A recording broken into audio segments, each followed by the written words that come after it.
Okay, good morning, everybody. It is February 7th, and this is what we're going to do today. So we're going to start off by discussing the homework. I returned 6 assignments. I'm going to give everybody the first half of this class to turn in that paragraph if you haven't finished it, and I'll go over a few things regarding it. For those of you who turned in the assignment, fantastic work. Thank you. Everybody else, it's 1 paragraph, so you should be able to finish it before, what time is it? Yeah, finish it before 11 o'clock. And dovetailing that, which means like in conjunction with that, following that, I'm going to introduce quoting and paraphrasing. And we could do a little exercise to help everybody with that. So after that, we'll wrap up with a little vocabulary taboo game, going over the vocab we learned in the short story. Then we'll take our 10-minute break. And I'm going to introduce a concept called the Truman Show delusion, and also something behind me with a Nietzsche quote, which is called Schadenfreude. And that'll go into one of my favorite lessons that we'll do next week. And we'll wrap everything up with a Mad Libs game, a fun vocabulary game as well. That's the plan. So everybody who has not finished their paragraph, you'll finish it right now. Any questions? No questions? Lovely, lovely, lovely. Okay. So I'm going to go into Google Classroom. Here are, let's see, everybody who turned in their assignments this morning, you are all stars. Didn't see any. Oh, Doris. Doris nailed it. I thought I returned that.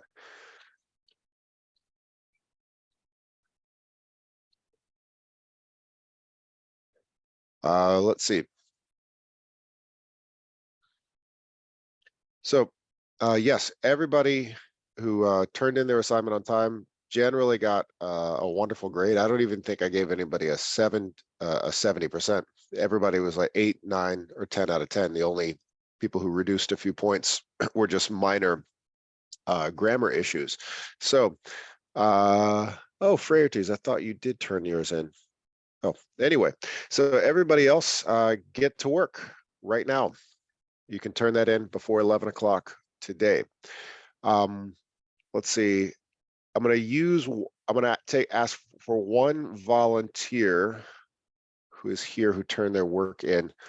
Ayano, may I use your homework as a demonstration? Okay, thank you.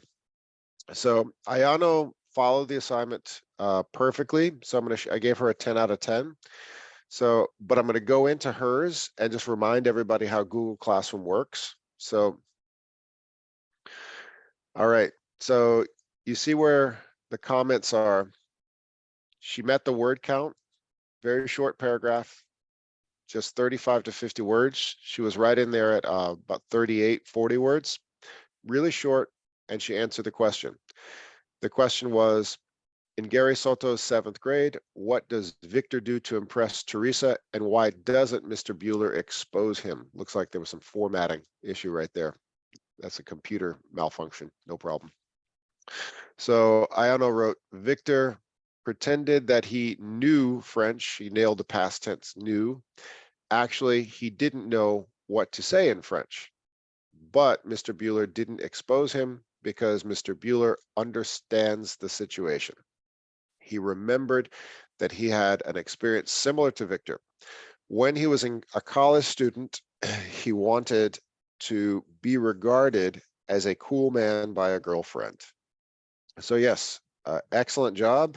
So what I wrote was, nice work. She followed the assignment perfectly. But what I'm going to do right now, Ayano, I'm going to make some mistakes on purpose. I'm going to change your writing. I'm going to make, you did everything perfectly, but I'm going to put mistakes in there, and I'm going to ask the class how to fix those mistakes. So don't Actually, panic. the Google Classroom suggests me the right answer. If Exactly. I, Exactly. So Ayana was doing exactly what I told everybody to do. When you're typing and you make a mistake, the computer's already telling you what to do. So here we go. Let's say a common mistake with the past tense, present tense. Let's say I am, why won't it let me in here? There you go. Let's say if I want to, here we go.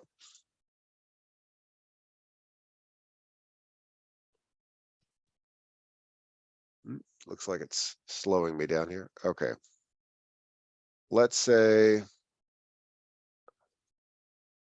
this is a little too slow for our purposes. I'm going to open this in a separate document to demonstrate.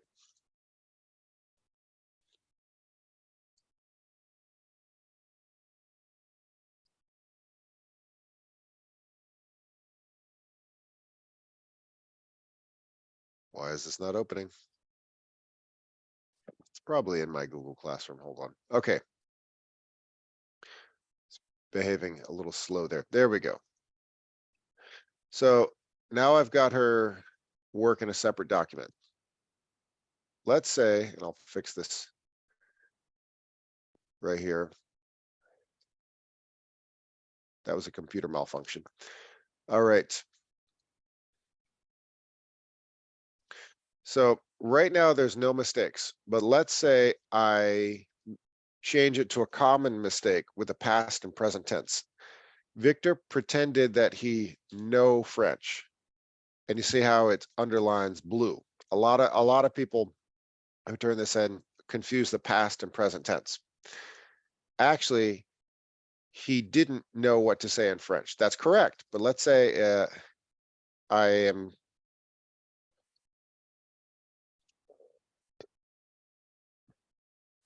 let's say, oh yeah, and look, I got a typo. Let's say it's not only a grammar, but a spelling mistake.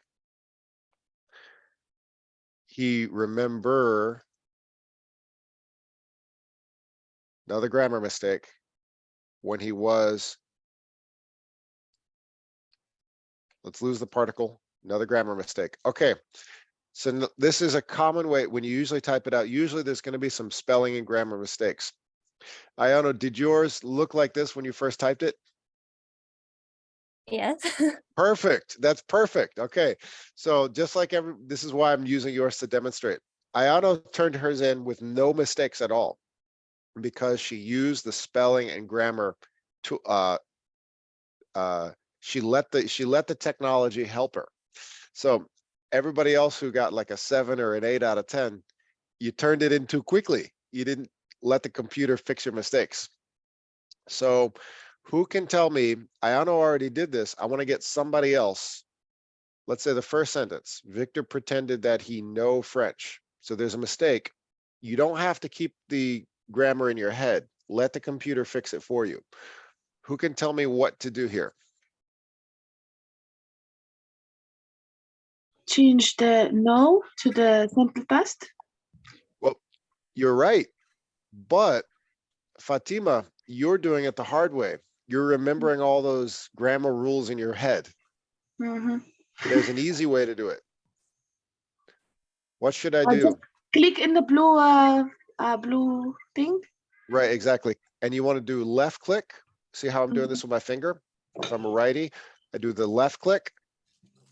Aha. And then what do I do? Click on the new. Perfect. Up. And Ayano admitted, she's like, I didn't know all these. I didn't know. She's like, she said, listen, there were plenty of mistakes. I just let the computer tell me where the mistakes were. And that's exactly what I want all of you to do. Because next semester, we want to try to send everybody to college. Let the computer help you. It's not new technology. It's a spell and grammar check. So here's a typo mistake. I usually do the hard part. I usually write on the paper. Then if I didn't I didn't make sure the word is correct. I type it in Google. So you mean you actually write it by hand? Yeah, by hand. And Wow. when I'm not sure of the word, I click it. I type it in Google. Then he give me the answer. It's so You hard. actually write it by hand, like pencil and Yeah, by paper. hand. Wow. Yeah, Okay. yeah. I Whatever usually do works. like a work like that. That seems to But me like that's it the takes a long easy. time. Yeah, but that one is easy to tap direct mo in that's easy Okay. way. Okay. For you, it's easy. For me, that seems like a lot of time. Anyway, No, but no, no. That's the way you show me. It's easy, yeah, better okay. than But I right. was thinking I didn't know you actually wrote it by hand. That seems like it takes a long time. Anyway, so same thing here. It's it says use the suggestion. Correct. Okay. Now what should I, here's a grammar mistake. When he was college student, what should I do here? Again, left Full click, student?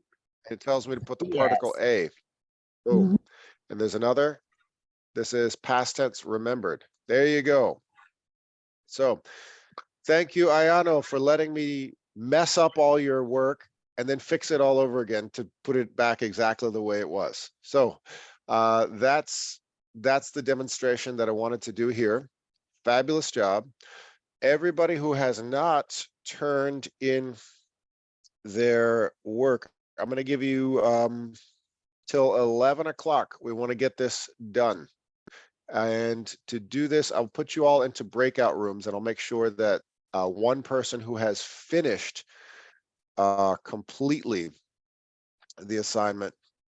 Actually, you know what? I don't think you need that much help. For everybody who's done their work already, I'm going to put you into to a separate breakout room, and I'm going to give you a preview of the next assignment. Everybody else, you need to finish this right now. So here we go.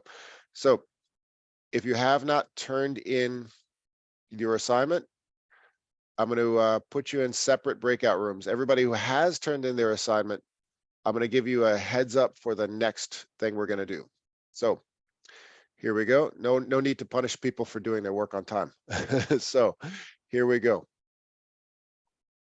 Let's create breakout rooms. I'll make 2 breakout rooms. I'm going to assign this manually. Okay.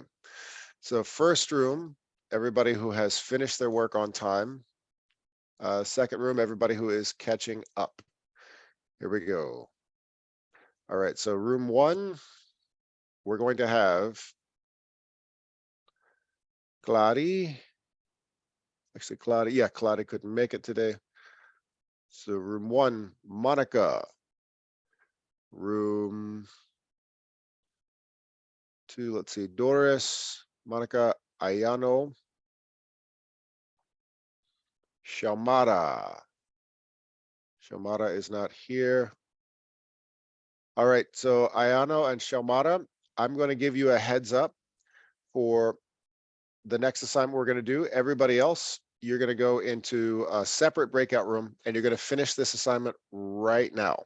Here we go. Okay, everybody, you can join your breakout rooms, finish the assignment, turn it in right now.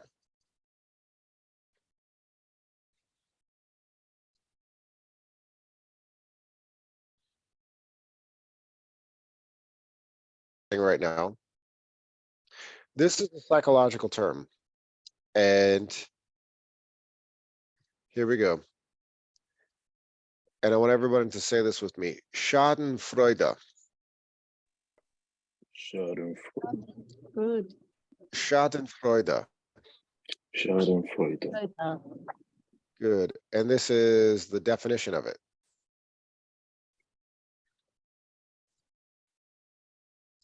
Pleasure at someone's misfortune. Who could tell me what is happening in this picture?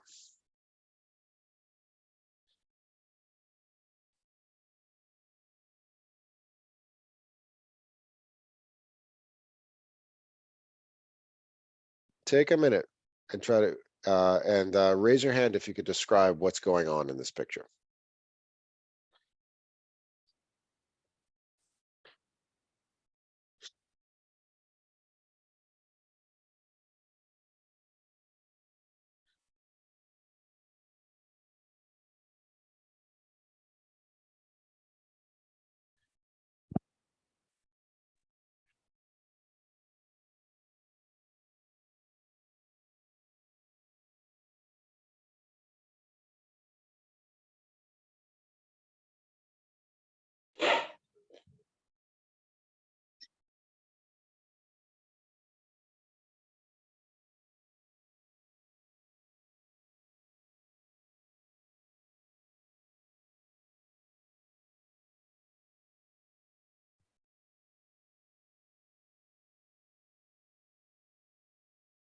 Can I talk?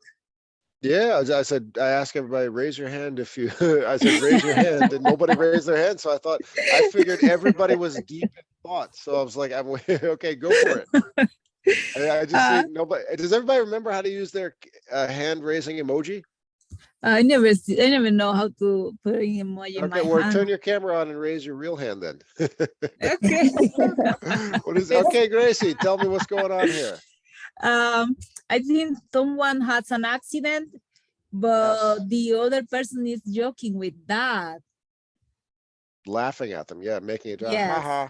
So yeah, this guy Yes. falls, Yes, and then it's this like guy, something funny. It's, exactly. And that is Schadenfreude. It is the, Gracie, can you read what it says right here? it's a pressure at someone else's misfortune. Pleasure at someone's misfortune. Right. It's that oh my God, many people like that. When you have an accident, someone laughing, it's happy. Mm-hmm. Yes. Here's a quick question. How many people here feel like how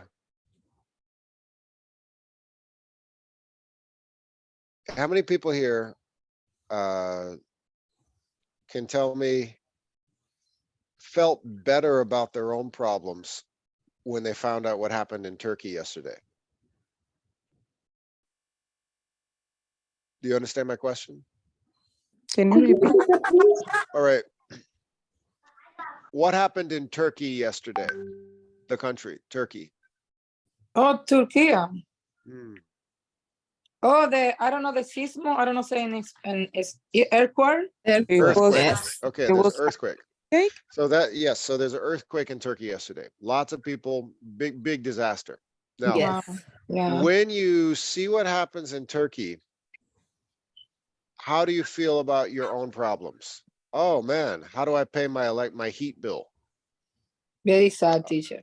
No, that's not the question. My How do you problem- feel about your problems? My My problem my is brother- nothing with that. That's Schadenfreude. That's That's Schadenfreude. So in your own life, oh man, maybe I want to break up with my partner. Maybe how do I pick up my kid from school and get off of work? How do I pay my bills? And then you see what happens somewhere else. Your problems are nothing. It's nothing. You say, I have a warm bed, I have food, I have a house. I have to pay, but I have everything, of course. I love. Exactly. That is called Schadenfreude. It's this feeling of pleasure, satisfaction when you are comparing yourself to someone else. Mm-hmm. So that's actually a word for it. It's borrowed from German. We don't have one word in English that it's actually that feeling. And no matter how terrible your life is, you can always look somewhere else in the world at someone else's life and say, man, I got it great. No matter how bad your life happens to be at that moment, you can always look somewhere else Mhm. and see, oh, I feel good. Mm-hmm. I feel really good. Now, a minute ago, I showed a few, the students who had finished their work, these images. Who could tell me what's going on here?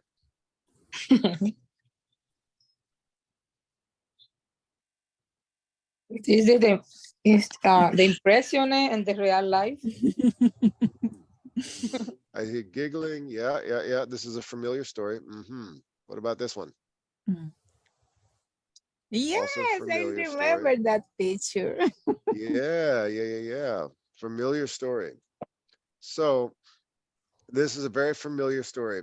So when we compare our lives to other people, what exactly are we getting out of it? There's some type of feeling, sensation. Mm. So that's before we go on break, I want everybody to think about a time that they compared their life to someone else and felt pleasure. So think of a time you felt pleasure by comparing your life to someone else online. Does everybody understand what I'm asking you to do? Teacher, is Yeah. pleasure the right word for that? Pleasure, it's Well, maybe it's pleasure, maybe it's regret, maybe it's anxiety. it's maybe I don't know how to express, but it's maybe I don't feel pleasure, but I feel that I'm not too bad, right? Maybe. Who, Huh? have you ever looked at someone Hello. else's profile on WhatsApp or Instagram or whatever and felt better? Ooh, I'm more successful than that person. Or the opposite. Oh, I'm not as successful as this person. Depend. If we Okay. are comparing all the time, that, but if you don't, Well, think about it. Who can give an example of a time they compared themselves to someone else online and felt some type of emotion? It could be pleasure or it could be something else.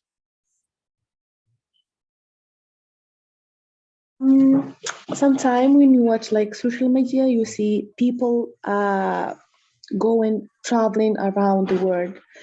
You say by in yourself, I wish can I go, but when you see the reality, you see someone pay for this person because when he's gonna go with his money, he's not gonna go to to to, to traveling a lot because yeah, because someone pay her or him traveling. It's not reality for me because the reality when you work and go just 2 weeks a year to go to vacation with your money, with your own money, not doing like uh, a lot of people in social media doing what is that called in English? Like I just put a colloquial word for an emotion that Fatima is describing. Who could tell me what this is? Those of you who have young kids, teenagers. What does this mean in American English right now? I don't know. It's not proper English, but this is what a lot of people say these days.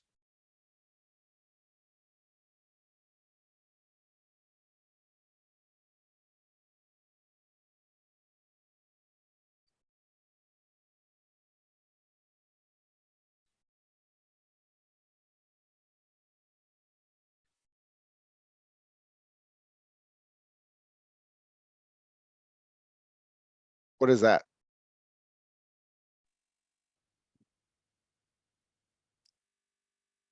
it's that the people always Jealous. want to pretend. It's not a real life, teacher. Mm. It's, Let's get I think everyone's kind of missing the question I'm asking. So I'm asking everybody to think of a time you felt pleasure or jealousy or any type of emotion from comparing yourself to someone else and describe that situation. Let's hear from the quiet people. Anthony, can you give us an example of a time you felt pleasure from comparing yourself to someone, or jealousy, regret, anger, anxiety, any emotion from comparing yourself to someone?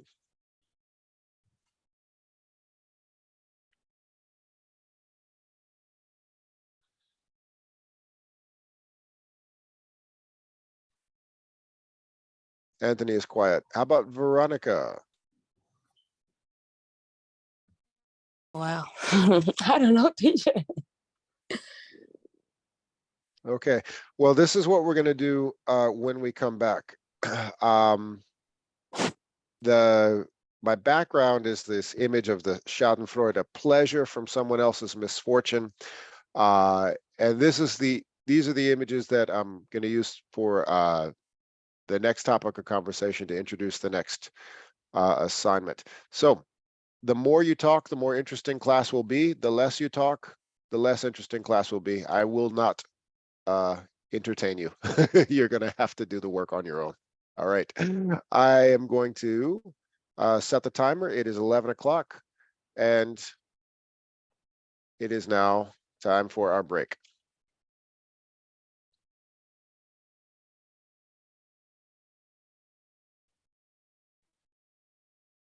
Here we go. Time for the break. Yeah, I saw a picture. I saw a picture. She's writing on the top on the picture. She's in the picture, a book and pens.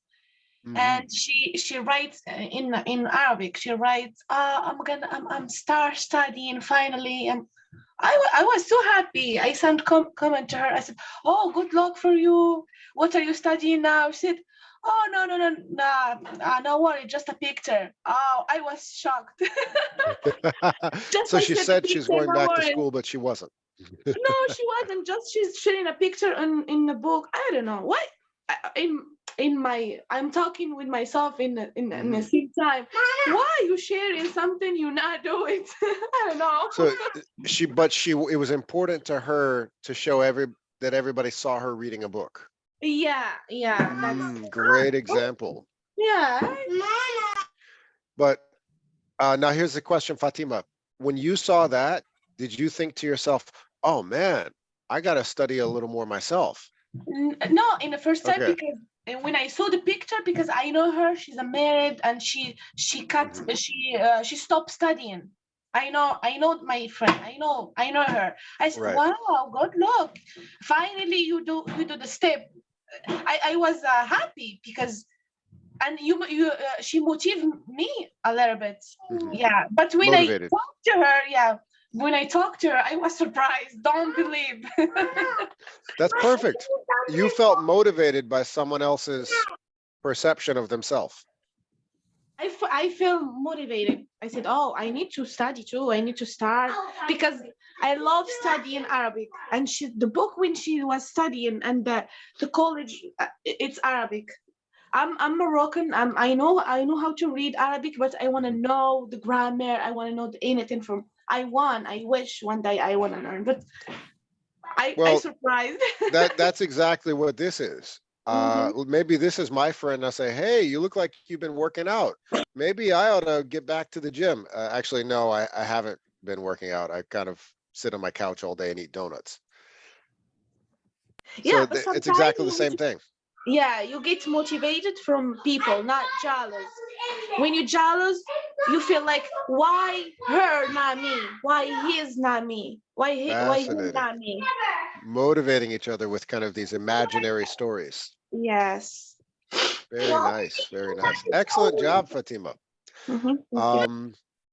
Teacher, Perfect. Yes, Gracie. please let me know if you receive my homework.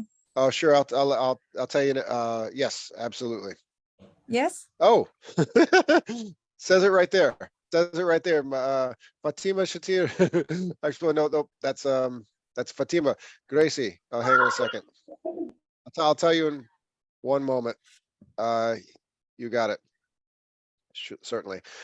Did you have something to add here, Gracie? No. Okay. All right. So, all right, that's perfect. So yes, there is a big differentiation from our life on our screen versus our life off our screen. Now, here is a concept. It's called the Truman Show delusion. Now, has anybody ever heard of the 1990s movie, The Truman Show? Yes. Tell us what it's about. It's about Truman. He think is living the real life, but always a show manipulated for many people. So big television. I don't know how to explain that.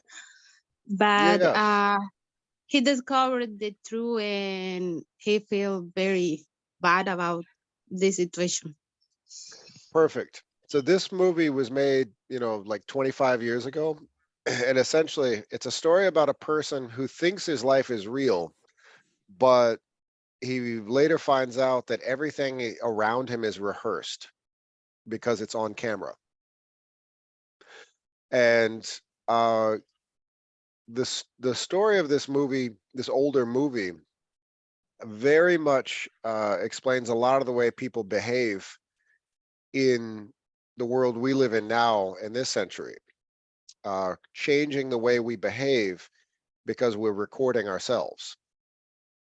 So a question I put right here, are you or people you know living this way? Fatima, your example of this woman pretending to be studying and telling the world, like performing for everybody, that's a perfect example of this. Behaving like they're on a reality show of some sort. So that's a question I'm introducing right here, and I'm going to show you the beginning of this episode of Hidden Brain that we will read and listen to together. So here we go. I'll show you how to operate the transcript. You can listen and read at the same time. This is Hidden Brain. I'm Shankar Vedantam. Everybody can hear that, right? Yes. Perfect. Okay. I'm Shankar Vedantam. Good morning. Morning. Good morning.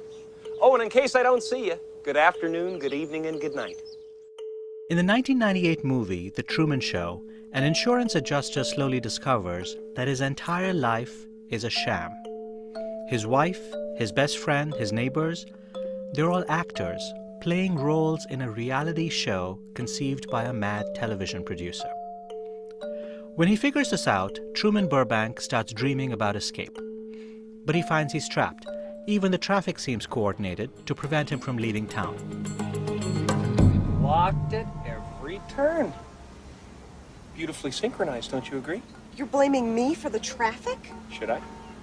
On today's show, we explore the idea that many of us are living in our own private version of The Truman Show. Unlike the movie, our prisons are of our own making.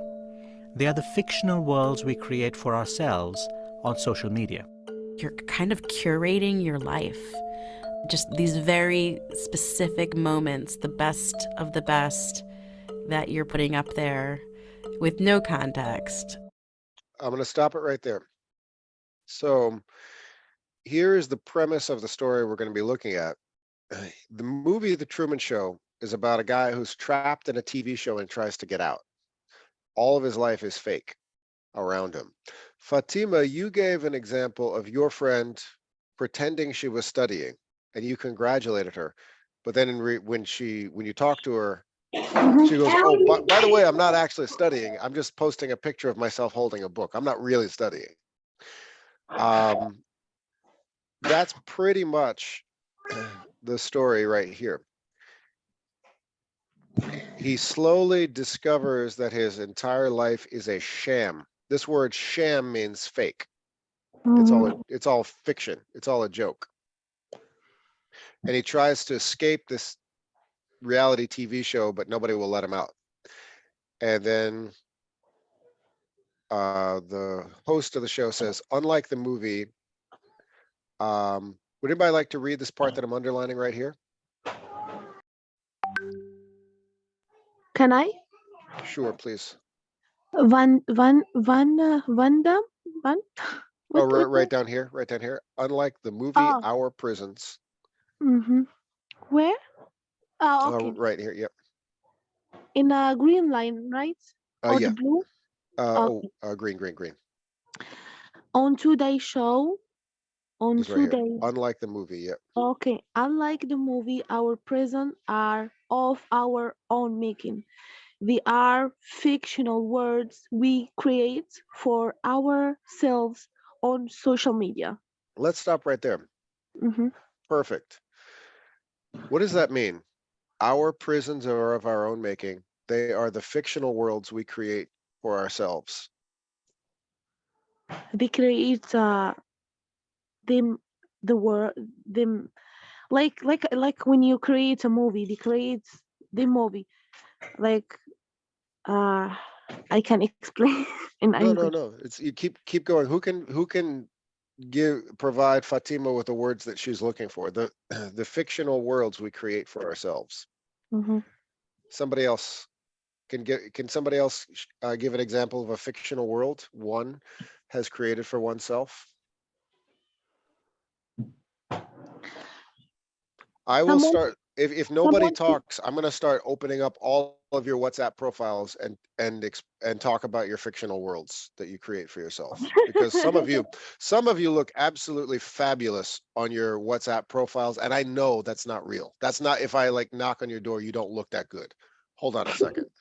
All right, here I go. Yep. Yep. Hold on a second. Kids, let's see. Yeah, okay. Ayano, can you give an example of a fictional world that somebody might create for themselves on social media?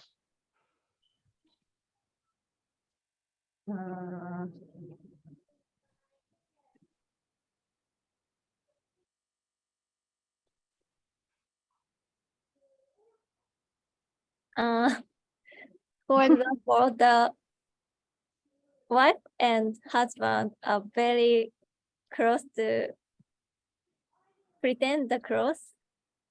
Perfect. Friends. Perfect. Yes, absolutely. Absolutely. Wife and husband are very close all the time. Yes, never arguing, never. Yeah, that's a fictional world. Exactly, exactly. Can somebody else give an example of a fictional world we create for ourselves? People with gym all the time in the gym, pretending be very fitness and give some advice how to keep your body health and fitness. And in real life, they are not fitness. Yeah. And I know Exactly. many people do that. Yep. Yeah. Oh yeah, I work out all the time. Yeah. Look at me. Yeah. teacher, in Morocco, Mhm. we have some famous people in social media. They always in a fantastic restaurant, fantastic hotel. We know, the people know, the even pay for this thing. Sometimes Mhm. in Morocco, I don't know about the other country. In Morocco, when Mhm. when some hotels or restaurants saw someone famous come to the hotel or restaurant, they go into him and they say, "Don't pay for the lunch, just make a story Just in sit in the Instagram." window, right? Sit in the window. Stay right there. Yeah, just to make a story. You are in our restaurant, and just talk beautiful thing about our restaurant. That eat free. Yeah, that for me, that's the fake life. Because Yes. some people, they want to the restaurant, they want to the yeah, for me, that the fake too. Mhm. They showing us the fake That's perfect. the fake That is part. perfect. That's Hmm. perfect. So now I am, before I introduce the vocabulary for the story, the beginning has vocabulary you already know. The fictional worlds we create for ourselves. You remember the word fiction from the last story. So Fiction. here is the question I'm going to ask everybody to discuss in breakout rooms. Are you or people you know living this way? Are you living in a way where everything you're doing is very performative? If it's you want to show that you have a great body and you work out at the gym all the time. You want to show that your relationship is great with your partner. Look at us, we're happy together. You want to show that your kid's doing really well in school. Look, my kid can play the piano. My kid's smarter than your kid. All that stuff. These are fictional lives that that one might create for oneself. So the question, are you or people you know living this way? And it's very likely we all are. Hmm. So that's the question. Does everybody understand the question? Yes. Okay, I'm going to put you in the breakout rooms. Share, talk, discuss. Here we go. Okay. 3 breakout rooms, go for it.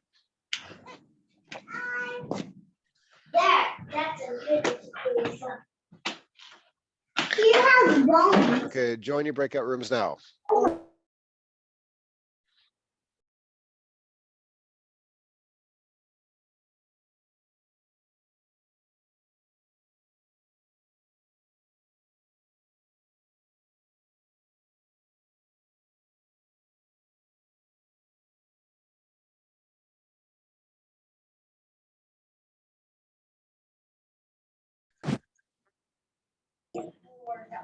Causation, Causation.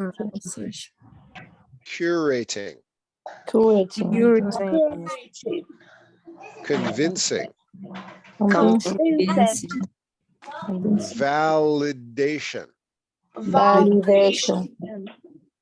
experiment,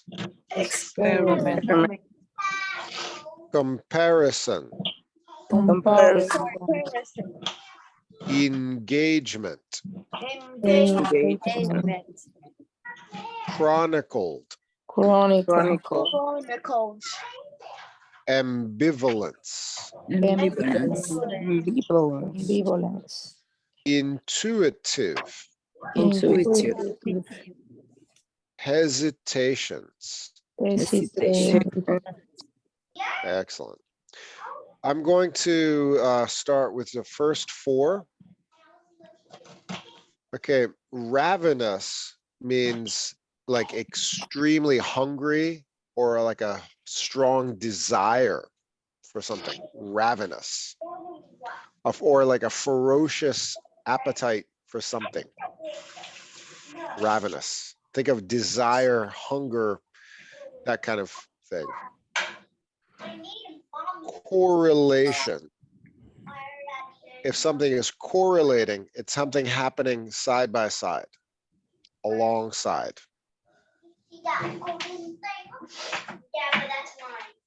Causation, you could probably figure that out. What is causation?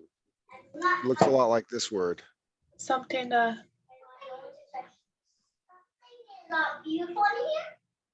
you can. Anyone ever heard this? Cause and effect? Yes, effect. I was thinking about doing. Yeah. So causation, cause and effect. Cause and effect, yes. Like here's an example. We're talking about people. Well, I'll use this. I'll give you this: curating. This word is used in the field of museums. If somebody puts together an exhibit at a museum, they're the curator. So you're putting pictures on a wall for an exhibit for people to look at. You're curating. You're telling a story. Let's put that picture there. Put this picture there. And essentially, when you're creating your life online, you are curating your own life. We put this is an example. Well, a minute ago I showed like real life versus Instagram life. You want to put the picture of yourself looking really good for everybody to see. You don't want the picture of yourself when you just rolled out of bed and your hair is all crazy. That's curating yourself. You are using filters to change the way you appear. That's curation. Always smiling. Always looking happy. That's curating. Causation. Changing one's behavior is causation. So ravenous, correlation, causation, curating.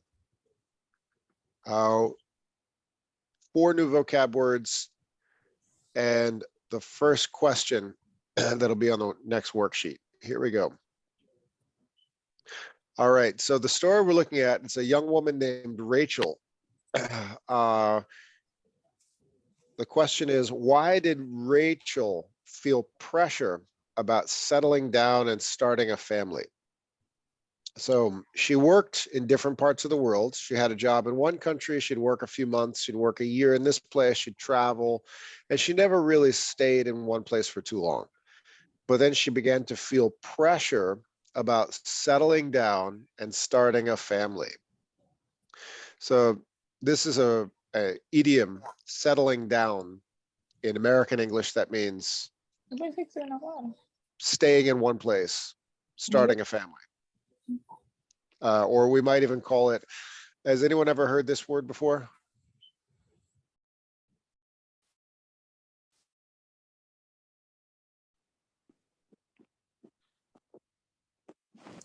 Yes, adulting. Adulting. That's what this means. So when people reach a time in their life where they're no longer living like a student, living like a young person, like a 20-something, just figuring things out, they feel like, okay, this is what I'm doing. This is what my career, this is my life, and this is my family. I'm staying in one place. That's called, adulting, or, the board where life stops getting exciting and starts getting a little mundane. Why did Rachel feel pressure about settling down and starting a family? So that's the first question.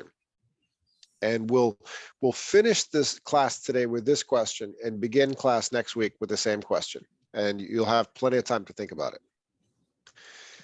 So here we go.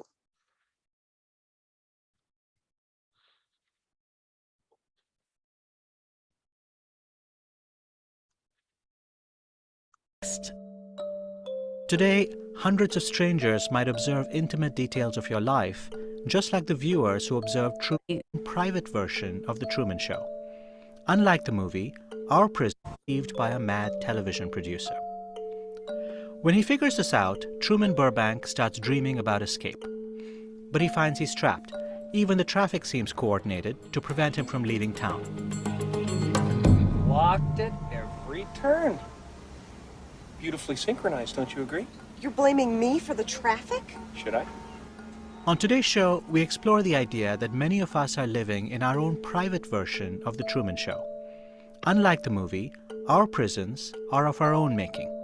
They are the fictional worlds we create for ourselves on social media. You're kind of curating your life. Just these very specific moments, the best of the best that you're putting up there with no context. Today, hundreds of strangers might observe intimate details of your life, just like the viewers who observed Truman's every step in the movie. Truman found that living inside a television set kept him from discovering his real life. Researchers are finding that the curated versions of our lives that we post on Facebook and Instagram have real consequences in our actual lives. You don't need me to tell you that there are positive things about social media too. Millions of people use these sites to connect with friends and family. But there's a cost. As you watch the seemingly idyllic lives of your friends on social media, you may find a little voice pointing out that your vacations are dull by contrast, that your kid never scores the winning goal, that your relationships seem to be painted in gray, while everyone else's seem to be in Technicolor. Using Facebook make you more comparative. You compare yourself to others more often. You judge yourself. Am I better or worse than my friends? Am I happier? Are they happier? And so on. The cost of the lives we invent on social media, this week on Hidden Brain. Just paused it to say and that's the introduction to the story. The main character, her name is Rachel Leonard. And the question is, why did she feel pressure to settle down and get married? Support for this podcast. Settle down and start a family. It's having a career that Rachel Leonard is a free spirit. In her 20s and 30s, she lived all over the United States. Out in Colorado and upstate New York, and I lived in Vermont for a long time, and then I was living in Asheville, North Carolina. And she traveled all over the world. She met lots of different people in all these places. To keep in touch with them, she signed up for Facebook. I was traveling in Central America 2006 and 2007, and I did not have a phone, and I was in pretty remote areas. I signed up then because I kept meeting all these wonderful people, and one of the ways to immediately, connect with them was to friend them on Facebook. The site became an important tool for Rachel to keep in touch with people she'd met on her travels, to share her adventures with friends and family back home. That's actually when I started sharing like my travels with other friends, my pictures of my trip. But as much as Rachel loved traveling and felt good about the choices she'd made in her life, other feelings started to sneak up on her. Having Facebook also allowed her to see what everyone else was up to while she was backpacking in Central America or moving from one city to another. You know, everybody's getting married. Some people have one child, some people have 2 children. All my friends have these high-powered jobs and they own houses and all of these things. These feelings were at the back of her mind a few years later when she met a guy and decided to start a relationship. I met him and I had been planning to leave the country and go to Southeast Asia to teach. And I met him in December and I was supposed to leave in June and I didn't go. Her new boyfriend asked her to stay with him in Asheville, North Carolina. She wasn't sure it was the right thing to do, but she agreed. It was a turning point in my life in lots of ways because up until then I'd kind of been this free spirit and did what I wanted and traveled a lot and still had that wanderlust, but I was also 33 and kind of looking around and realizing that other people were getting married and having kids, and I decided maybe I should try this out. Soon, like so many of her friends, she was posting pictures and details about her happy relationship. I'm going to stop it right there. Okay. So Rachel gets married and she's adulting, doing the whole settling down thing. And here is the question. Whoop. Why did Rachel feel pressure about settling down and starting a family? Okay, let's wrap up class today just tackling this question, and we'll keep going at the beginning of class next week. Who wants to start? Based on your observations, listening and reading there. Because she's traveling a lot.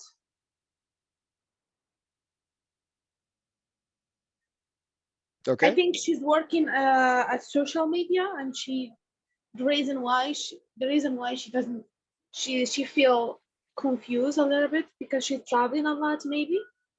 Well, she's not working in social media. Oh.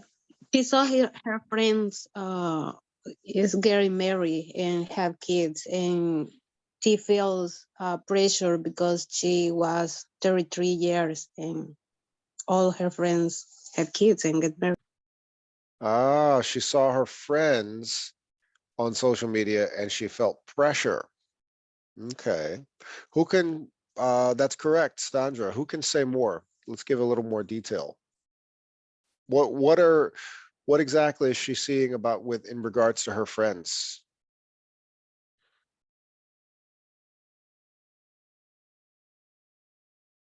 Her friend, she has 2 children. Mm-hmm. Yeah. Mm-hmm. Now, all of you have changed countries. Do you ever look at the lives of your friends in other countries and feel pressure to do one thing or another? Yes, for me, when I saw someone like she lives next to the family, like her mom and dad, I feel like I wish can I be in my country with my family. Mm-hmm. Because my husband is here with all the family, has his mother, the sister, me. Sometimes I feel alone. I need my family too. That's very much the story of this main character, Rachel, with what's going on. Can anybody else relate to what Fatima is talking about? You see something, you're following someone else on your Instagram or WhatsApp, and then say, oh man, look at what they're doing. What in the world am I doing?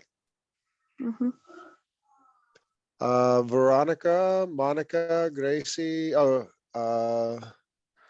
Israel, Ayano, anything to add?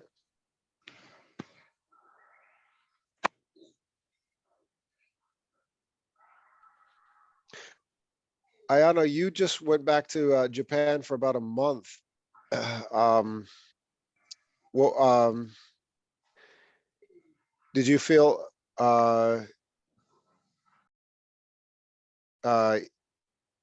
seeing people in real life, did that change the way you you look at your friends and family back in Japan?